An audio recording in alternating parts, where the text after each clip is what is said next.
America से एक नया फरमान आया है जिसने दुनिया भर के रिन्यूएबल एनर्जी मार्केट में हड़कंप मचा दिया है। अमेरिकी राष्ट्रपति डोनाल्ड ट्रंप ने पॉलीसिलिकॉन और इसके डेरिवेटिव्स यानी सिलिकॉन वेफर्स, सोलर सेल्स और सोलर मॉड्यूल्स के इंपोर्ट पर 15% का एडिशनल टैरिफ लगाने का आदेश जारी कर दिया है और यह फैसला आगामी 4 दिसंबर से प्रभावी हो जाएगा।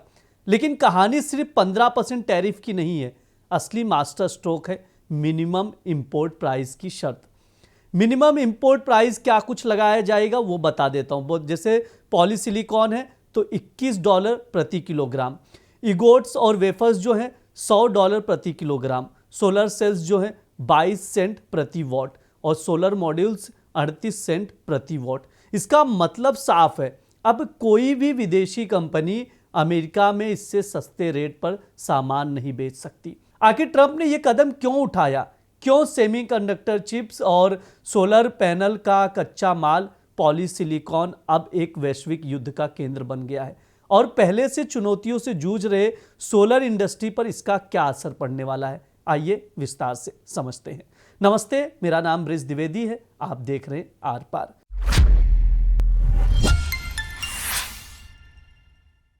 सबसे पहले ट्रंप के दांव पर बातचीत कर लेते हैं। राष्ट्रीय सुरक्षा या ट्रेड वॉर, समझने की कोशिश करते हैं। देखो, ट्रंप प्रशासन ने यह एक्शन सेक्शन 232 यानी 232 of the trade expansion act 1962 के तहत लिया है, जिसका इस्तेमाल राष्ट्रीय सुरक्षा के लिए खतरों को रोकने के लिए किया जाता है। आंकड़े बताते हैं कि साल 2005 में दुनिया के कुल पॉलीसिलिकॉन उत्पादन में अमेरिका की हिस्सेदारी 50% हुआ करती थी, लेकिन सस्ते इंपोर्ट और चीनी सरकारी सब्सिडी के चलते आज ये घटकर 2% से भी कम रह गई है। पॉलीसिलिकॉन केवल सोलर पैनल में ही नहीं बल्कि सेमीकंडक्टर चिप्स और एआई तकनीक का सबसे बुनियादी कच्चा माल है। अमेरिका को डर है कि इस पूरी तरह विदेश, खासकर चीन पर निर्भर रहना उनकी सामरिक सुरक्षा को खतरे में डालने जैसा है।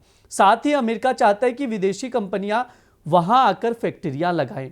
ट्रंप ने ऑन शोरिंग प्लान के तहत उन कंपनियों को टैरिफ में छूट देने का वादा किया है जो अमेरिका में निर्माण करेंगी। किस इंडस्ट्री पर सबसे ज्यादा असर देखने को मिलेगा वो समझ लेते हैं। देखो, इस फैसले से अमेरिका के अपने क्लीन एनर्जी प्रोजेक्ट डेवलपर्स को सबसे बड़ा झटका लगने वाला है, क्योंकि अमेरिका में सोलर प्रोजेक्ट्स की लागत जो है रातों रात 15% से 25% तक बढ़ सकती है।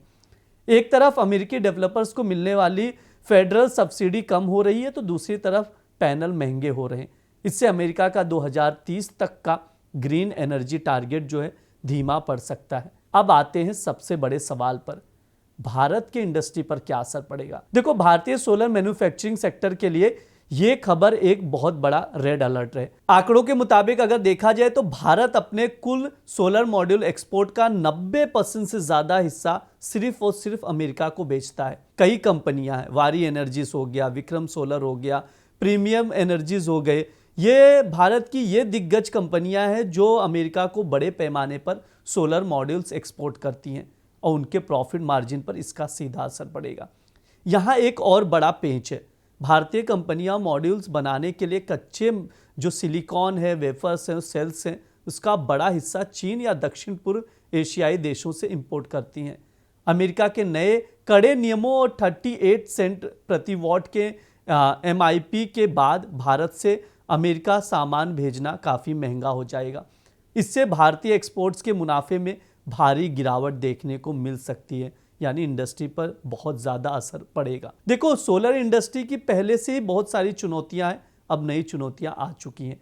तो ये चीज़ समझने की ज़रूरत है कि सोलर इंडस्ट्री में मुश्किलें कोई नई नहीं है, लेकिन ये फैसला कोड में खाद जैसा काम करेगा। सबसे पहले पुरानी चुनौतियों का बात कर लेते हैं। देखो, चीन का 80% का एकाधिकार है। कैसे समझाता हूं। पूरी दुनिया में पॉलीसिलिकॉन से लेकर वेफर बनाने की 80% क्षमता केवल चीन के पास है।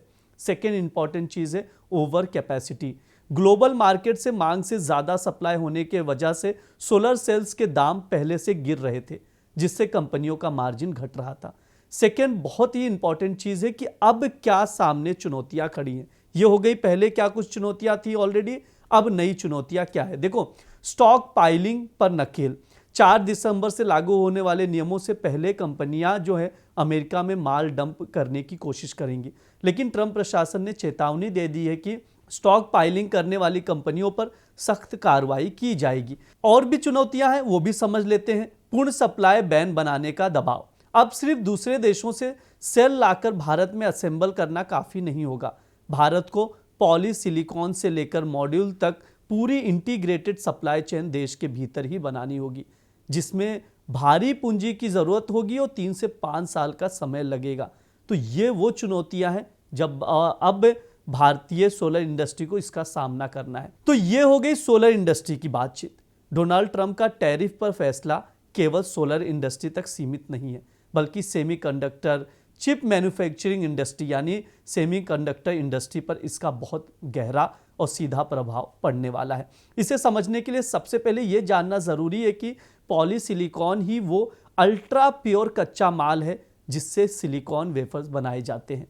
इन्हीं वेफर्स पर माइक्रोचिप्स और एआई प्रोसेसर्स की छपाई होती है। सेमीकंडक्टर कंपनियों पर इस फैसले का असर 4 बिंदुओं में समझा रहा हूं, ध्यान से सुनिए। पहला, प्रोडक्शन कॉस्ट पर कितना असर पड़ेगा। देखो, सेमीकंडक्टर बनाने के लिए $100 प्रति किलोग्राम का मिनिमम इंपोर्ट प्राइस और 15% का अतिरिक्त शुल्क जो है, एडिशनल टैरिफ है, वो लागू किया जा रहा है। भले ही वैश्विक सेमीकंडक्टर निर्माण में पॉलीसिलिकॉन की मांग सोलर इंडस्ट्री के मुकाबले कम हो, यानी 2.4% के अराउंड हो, लेकिन चिप्स में इस्तेमाल होने वाला सिलिकॉन अत्यंत शुद्ध होता है। अमेरिका में चिप असेंबलिंग या वेफर निर्माण करने वाली कंपनियां जैसे TSMC हो गया, इंटेल, सैमसंग को अब कच्चे माल की खरीद के लिए ज्यादा कीमत चुकानी होगी। सेकेंड, AI वॉर जो है और डेटा सेंटर्स की जो लागत है उस पर क्या असर पड़ेगा वो जान लीजिए। देखो, ट्रंप प्रशासन का ये कदम चीन के साथ आर्टिफिशियल इंटेलिजेंस यानी AI और एडवांस कंप्यूटिंग की होड़ को ध्यान में रखकर उठाया गया है। व्हाइट हाउस और अमेरिकी वाणिज्य सचिव का मानना है कि AI चिप्स कोई सप्लाई जो है चैन पर किसी विदेशी देश का कब्जा अमेरिकी सुरक्षा के लिए खतरा है। सप्लाई चेन को अमेरिका में लाने की इस कोशिश में शुरुआती 2-3 सालों के दौरान एनवीडिया, AMD और इंटेल जैसे चिप डिजाइनरों के लिए वेफर सोर्सिंग महंगी हो जाएगी, जिससे AI सर्वर्स और डेटा सेंटर्स की जो कॉस्ट है वो बढ़ जाएगी। तीसरा इंपॉर्टेंट पॉइंट है, अमेरिका में मौजूद पॉलीसिलिकॉन बनाने वाली कंपनियों को क्या फायदा होगा, समझने की कोशिश करते। देखो, अमेरिका में पॉलीसिलिकॉन बनाने वाले सिर्फ 2 बड़े मुख्य प्लांट्स हैं। हेमलॉक सेमीकंडक्टर है और दूसरा है वॉकर केमी। चीनी कंपनियों की डंपिंग जो है यानी सस्ते माल बेचने की जो नीति है ना, इसके कारण ये अमेरिकी कंपनियां संकट में थी। न्यूनतम कीमत $100 प्रति केजी और 15% टैरिफ के बाद अब हेमलॉक जैसी जो अमेरिकी कंपनियां हैं उसको सुरक्षा मिलेगी और वे अपना घरेलू उत्पादन बढ़ा पाएंगी। इस हिसाब से अमेरिका ने यह फैसला लिया है क्योंकि अमेरिका को यह लगता है। चौथा इंपॉर्टेंट पॉइंट है, दक्षिण कोरिया, जापान और ताइवान की चिप कंपनियों में हम लोग उथल पुथल देखेंगे। जैसे समझा रहा हूं, ताइवान की बात की जाए TSMC, दक्षिण कोरिया की बात की जाए तो 2 दिग्गज कंपनियां सैमसंग और SK हाइनेक्स, और जापान की चिप निर्माता कंपनियां भारी मात्रा में सिलिकॉन वेफर्स का इंपोर्ट करती हैं। हालांकि अमेरिका ने अपने कुछ मित्र देशों के लिए सीमित राहत यानी कुछ रिलीफ दिया है, जिनके लिए रास्ते खुले रखे गए। फिर भी अगर वे कंपनियां चीन से प्रोसेस किए गए कच्चे सिलिकॉन या वेफर्स का इस्तेमाल करती हैं तो उन्हें अमेरिकी बाजार में प्रवेश करते समय 15% की अतिरिक्त पेनल्टी यानी टैरिफ और न्यूनतम दरों का पालन करना होगा। तो निकला क्या इस खबर के बीच, यानी जो एनालिसिस हमने किया इससे क्या निकल कर आया? इससे निकल कर ये आया कि ट्रंप का ये फैसला ग्लोबल ट्रेड वॉर का एक नया अध्याय है। अमेरिका जहां अपनी घरेलू मैन्युफैक्चरिंग को बचाने की कोशिश कर रहा है, वहीं भारत के लिए भी बड़ी चुनौती खड़ी हो चुकी है। फिलहाल के लिए इस वीडियो में इतना ही रहेगा। आप लोग देखते रहिए द बोनस। शुक्रिया।